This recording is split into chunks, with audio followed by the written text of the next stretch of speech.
Hello बच्चों, आज हम आपको बताएंगे इसका जो टॉपिक था हेलोइल्केन एंड हेलोइन का लास्ट टॉपिक था पॉली हेलोजन कंपाउंड।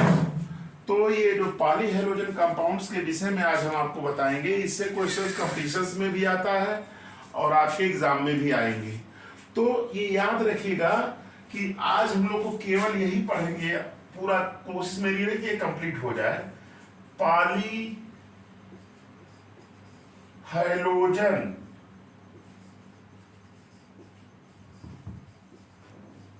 कंपाउंड्स, ये टॉपिक मेरा है।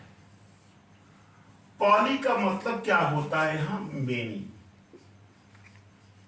मेनी ये याद रखिएगा, यानी कि compound containing one more than one halogen atom. ऐसे कहिए, कंपाउंड कंटेनिंग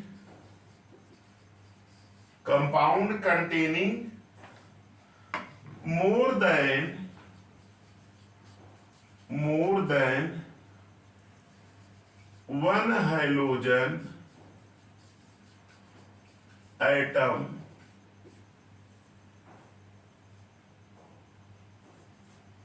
called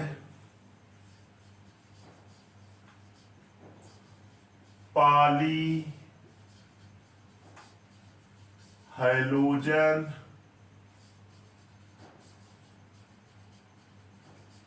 कंपाउंड्स। याद रखिएगा कि पॉली हेलोजन, पॉली का मतलब होता है मेनी, हेलोजन का मतलब हेलोजन होता है, कंपाउंड जान ही रहे हैं। तो compound containing more than one halogen atom called poly halogen compounds. ये तो डिफिनीशन हो गई। अब इसमें क्या क्या हमको पढ़ना है ये ध्यान दीजिएगा। देखिए, केवल इनके यूजेस के विषय में जानना है और इन्वायरमेंटल इफेक्ट के विषय में थोड़ी बहुत जानकारी होनी चाहिए। जैसे पहला पॉली हेलोजन कंपाउंड क्या है? डीडीटी।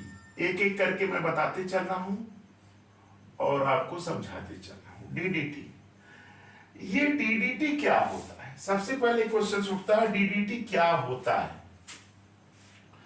देखिएगा, डीडीटी इसका फुल फॉर्म होता है डाइफेनिल ट्राइक्लोरोइथेन। जैसे देखो, डीडीटी के विषय में थोड़ी सी जानकारी दे देते हैं, बहुत इंपॉर्टेंट है, आपका क्वेश्चन इस पे बनता है। सबसे पहले ये याद रखिएगा कि इसका आईयूपीएसी नेम मैं लिख दे रहा हूं, बच्चे नहीं बता पाते।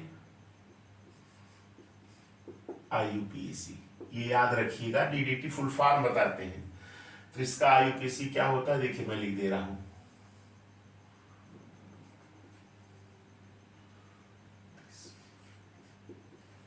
ये इसका आईयूपीएसी लिख रहे हैं 220 ब्रैकेट में 4 क्लोरोफेनिल।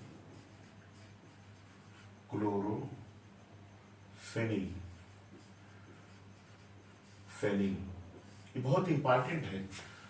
220 4 क्लोरोफेनिल हो गया। अब इसके बाद डैश दे के 1 1 1 3 बार 1 लिख दिए। Try chloroethane.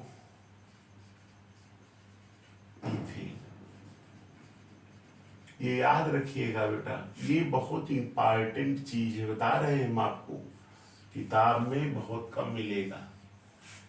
ये याद रखिएगा, कई हर किताब में नहीं दिया है, हर किताब में इसका फुल फॉर्म नहीं दे दिया है। तो याद रखिएगा 220 BIS है ना, 4 क्लोरोफेनिल 111 ट्राइक्लोरो। ये इसका आईयूपीएसी नेम बेटा याद रख लीजिएगा। ये नीट में भी पूछा जा सकता है। कहां पूछा जा सकता है? आपके एग्जाम में पूछा जा सकता है, याद रखिएगा। या अगर कोई कंपटीशन, जैसे आप नीट हुआ देने गए, नीट में भी आ सकता है, और आपका आईआईटी में भी पूछ सकता है है ना। तो ऐसे कॉम्पिटिटिव एग्जाम्स में आईयूपीएससी इसका पूछता है। अब थोड़ा सा मैं आपको बता देना चाह रहा हूं कि इसका प्रिपरेशन जानते रहिए कि प्रिपरेशन कैसे करते, केवल इसी का बता दे रहे हैं क्योंकि ये अक्सर पूछा जा सकता है, याद रखिएगा, नोट कर लीजिए।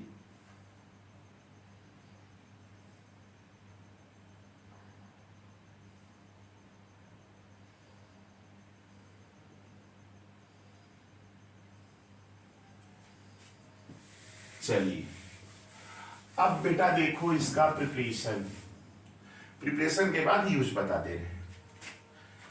देखो बेटा आप पढ़े हैं, इसको क्या कहते हैं, ये आप जानते हैं, इसको क्या कहते हैं, क्लोरोबेंजीन। दो मालिक्यूल्स लिए इसका, ये देखिए क्लोरोबेंजीन है ना।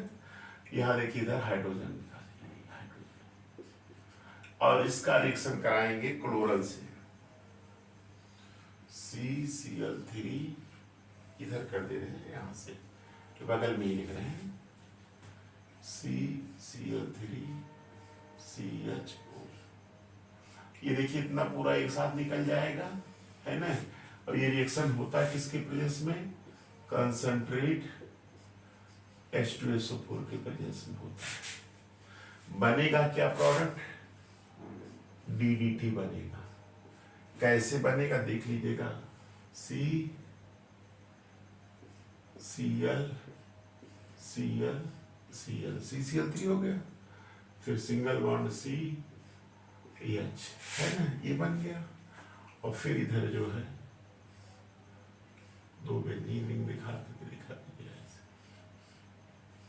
ये आपका Cl,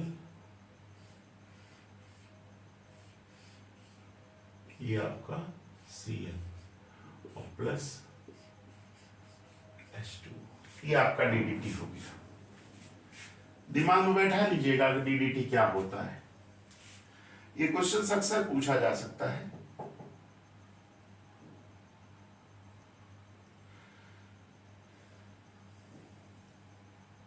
नोट कर लिए, चलिए ठीक है। अब बेटा देखिए मैं इसको थोड़ा सा बता दे रहा हूं, इसका क्या हमको पढ़ना है। पहली चीज तो ये याद रखिएगा कि इसके यूज में पढ़ने हैं।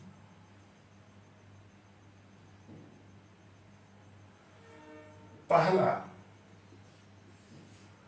ये it is widely used as insecticide, याद रखिएगा, it is widely used as an insecticide.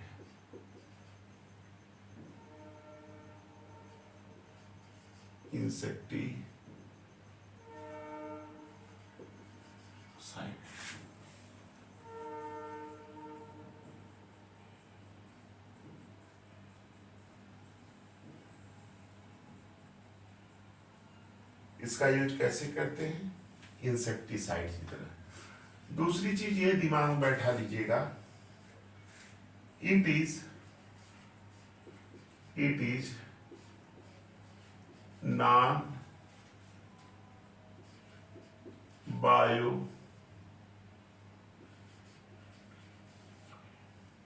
Degradable.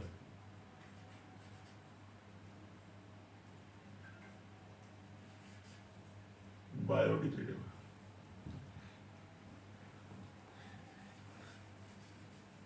Degradable agent, ये नॉन बायोडिग्रेडेबल एजेंट होता है। और दूसरा देखिएगा, ये तीसरा इसमें दिमाग बैठा लीजिएगा कि due to extreme, due to its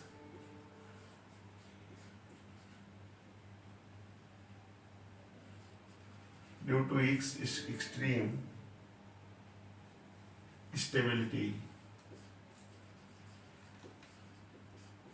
due to its extreme stability, it causes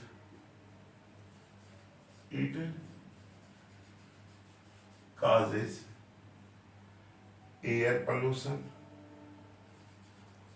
air pollution, air pollution भी काज करता है।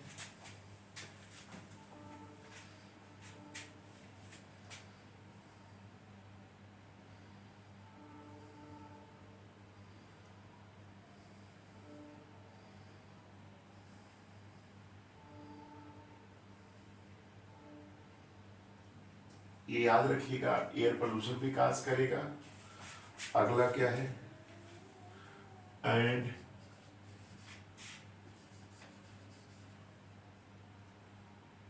Depletion of ozone layer.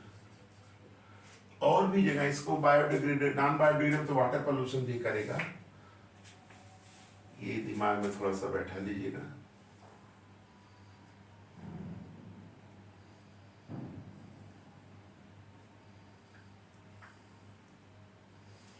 अच्छा, दूसरा ये थोड़ा सा लिख लीजिएगा इसमें। अब इसमें जो है डीडीटी के विषय में और चीजें बता देते हैं आपको, लिखा नहीं रहे हैं।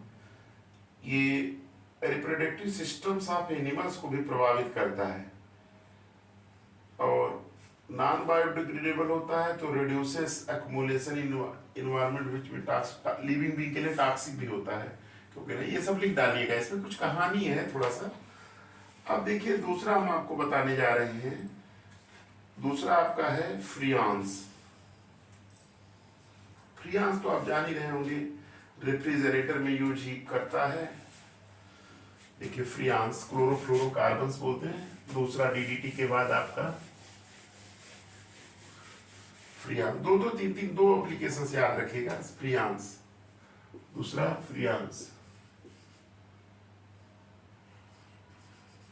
फ्रियांस FR, इसको कहते हैं CFC। CFC नाम से क्लियर है कि एयर कंडीशन में यूज किया जाएगा, है ना। क्लोरोफ्लोरोकार्बन आप मीथेन एंड ईथेन लिख दे रहे हैं।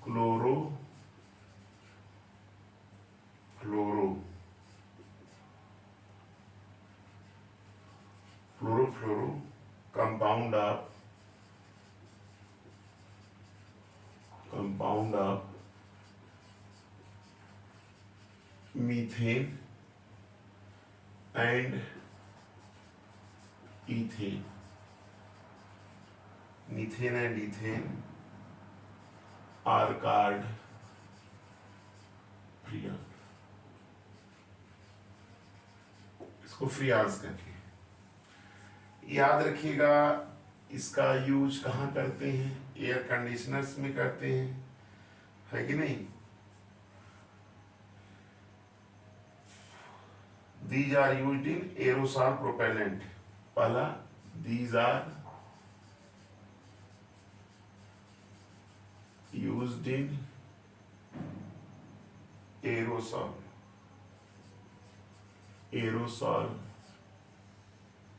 propellant।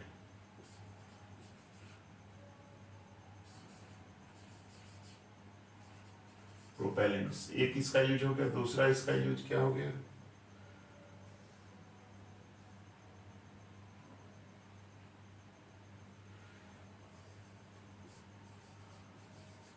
These are used as foams to spray out, foams to spray out deodorants,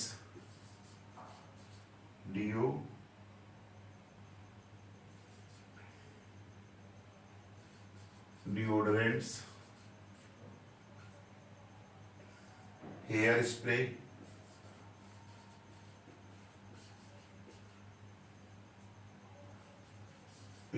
ETC यहाँ यूज होते हैं। तीसरा लिख लीजिएगा, these are responsible for ozone, environment पे इफेक्ट डालता है। दीज आर रिस्पॉन्सिबल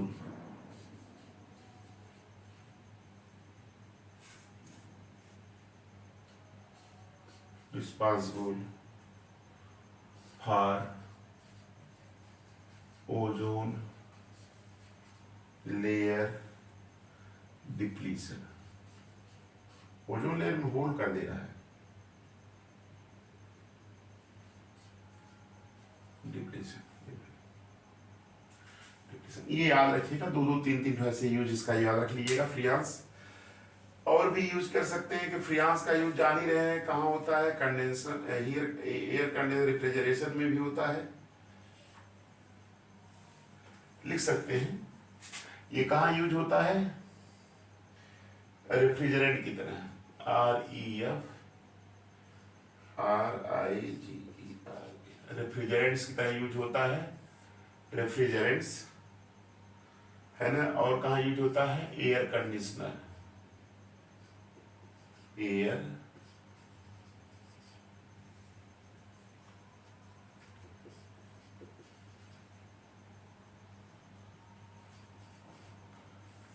कंडीशनर्स,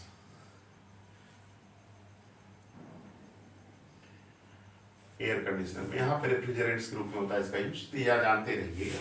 लिख सकते हैं बढ़ाकर के, इसमें कुछ है नहीं, सब कहानी है। चलिए थर्ड आ गया आपका, क्या थर्ड आपका आ गया आयोडोफॉर्म। आयोडोफॉर्म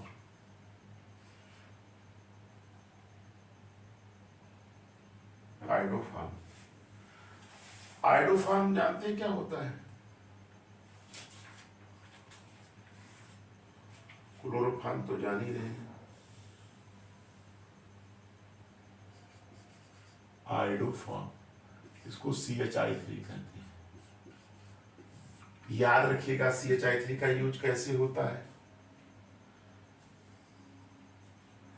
ये एंटीसेप्टिक की तरह होता है। कैसे काम किया जाता है, एंटीसेप्टिक की तरह,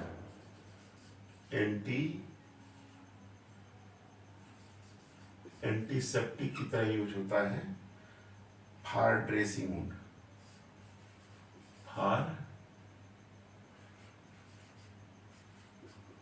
ड्रेसिंग वुंड, मैंने घाव को जो होता है उसी को ड्रेसिंग में इसका यूज होता है, एंटीसेप्टिक फॉर ड्रेसिंग वुंड। ये दिमाग में बैठा लीजिएगा, एंटीसेप्टिक ड्रेसिंग वुंड होता है, ये दिमाग में बैठा लीजिएगा। अगला है आपका CCl4, भी बता दे रहे हैं इसी तरह से, CCl4। अगला एप्लीकेशन CCl4 क्या होता है,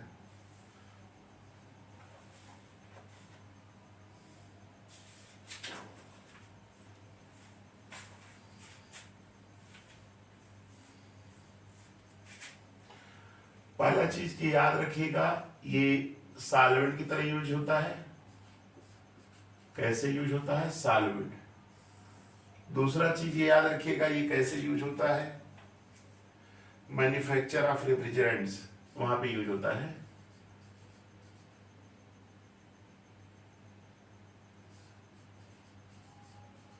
मैन्युफैक्चर ऑफ रेफ्रिजरेंट्स,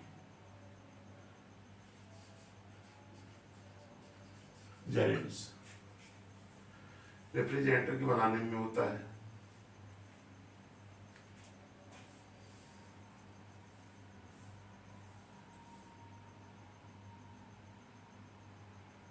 इसको पायरिंग भी कहते हैं, क्या कहते हैं, ये क्वेश्चन पूछा जा सकता है नीट में,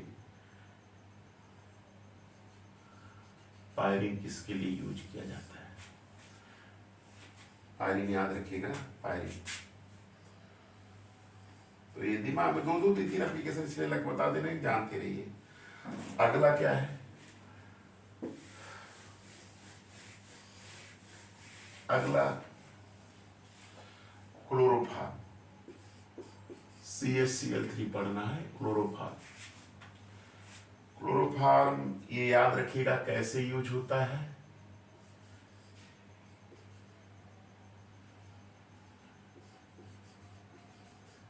एनेस्थेटिक एजेंट की तरह यूज होता है। एनेस्थेटिक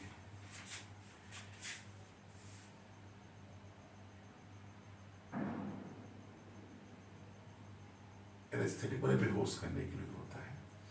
ये जानते हैं कि क्लोरोफॉर्म ये सॉल्वेंट की तरह भी यूज होता है, सब यूज याद रखिएगा। क्लोरोफॉर्म को कलर्ड बॉटल में क्यों रखा जाता है, ये क्वेश्चन पूछा जाता है कभी कभी। कुछ लोग पूछ देते हैं कि भाई chloroform is used placed in coloured bottle, ये क्वेश्चन पूछा गया है कभी कभी। कोई पूछ देता है क्लोरोफॉर्म को कलर्ड बॉटल में क्यों रखते हैं, तो ये दिमाग में बैठा लीजिएगा। ये CH Cl3 जो होता है, ये अगर एयर के कांटेक्ट में आ जाता है, किसके कांटेक्ट में, एयर के कांटेक्ट में, O2 के कांटेक्ट में, अगर एयर के कांटेक्ट में आ गया, सनलाइट अगर इसको मिल गई, हम सनलाइट लिख दे रहे हैं, सनलाइट, तो ये बना लेता है क्या, CuCl2, CuCl2 plus HCl। CuCl2 gas को क्या कहते हैं, फॉस्जीन कहते हैं। क्या कहते हैं, फॉस्जीन, PHOS GEN, फॉस्जीन कहते हैं। बहुत विषैला होता है तो आदमी मर सकता है, इसलिए इसका यूज हम वहां नहीं करते, है ना। तो ये याद रखिएगा, इसलिए हम डार्क बॉटल में रखते हैं और हमेशा उसको भर करके रखते हैं। तो इसका यूज कहाँ होता है, एक तो यहाँ पे बता दिए, एनेस्थेटिक हो गया, सॉल्वेंट हो गया। इसका और यूज है, देख लीजिएगा, लेबोरेटरी रिएजेंट, यानी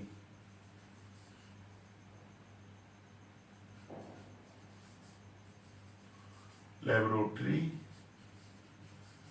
रिएजेंट की तरह होता है। कहाँ होता है जान रहे हैं, कार्बाइल टेस्ट में इसका यूज होता है, सॉल्वेंट। अगला याद रखिएगा, इसका यूज कहाँ होता है, प्रिजर्वेटिव,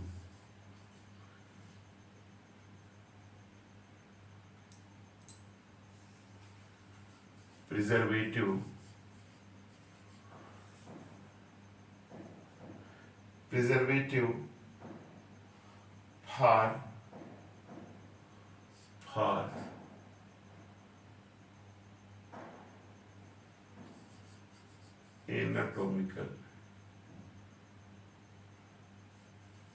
anatomical specimen।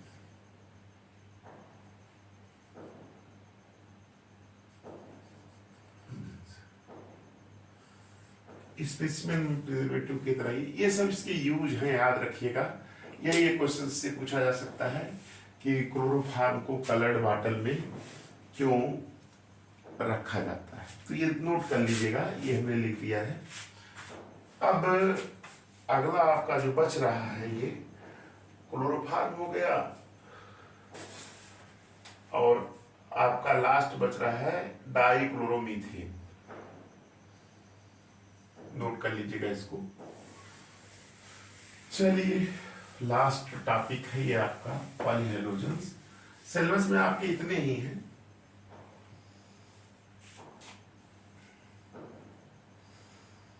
डाइक्लोरोमीथेन यानी CH2Cl2, ये पढ़ना है।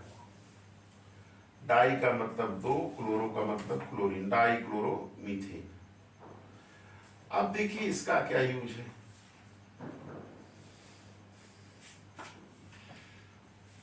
CH2Cl2 पहला देखिए, याद कैसे सब लिख दे रहे हैं जिससे आपको याद रहे, 2-3 तो लिख दे रहे हैं। पहला यूज इसका याद रखिएगा क्या है कि ये सॉल्वेंट होता है, सॉल्वेंट फॉर, किसके लिए सॉल्वेंट होता है, पेंट रिमूवल, पेंट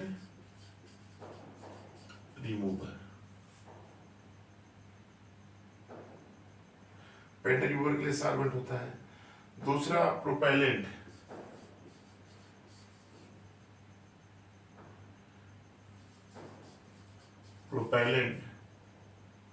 इन एरोसॉल, वहां यूज होता है।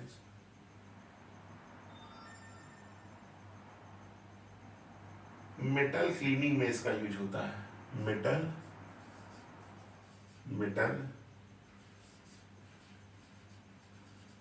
इसका मेटल क्लीनिंग में यूज होता है सॉल्वेंट की तरह, फिनिशिंग की तरह। ये याद रखिएगा, ह्यूमन सेंट्रल नर्वस सिस्टम के लिए बहुत हार्मफुल होता है। हायर अगर इसको लिया जाए तो डिजीनेस, सुस्तपन आ जाएगा। ये कार्निया अगर इसके कांटेक्ट में अगर आ जाता है तो आंख की कार्निया को क्या कर देता है, ये जला देता है। तो ये सब इसके यूज है, ये सब तो आप एक बार पढ़ लेंगे तो याद हो जाएगा। जो मेन था मैंने आपको बता दिया। तो ये आपका पॉलीहेलोजन कंपाउंड्स में इतना ही था।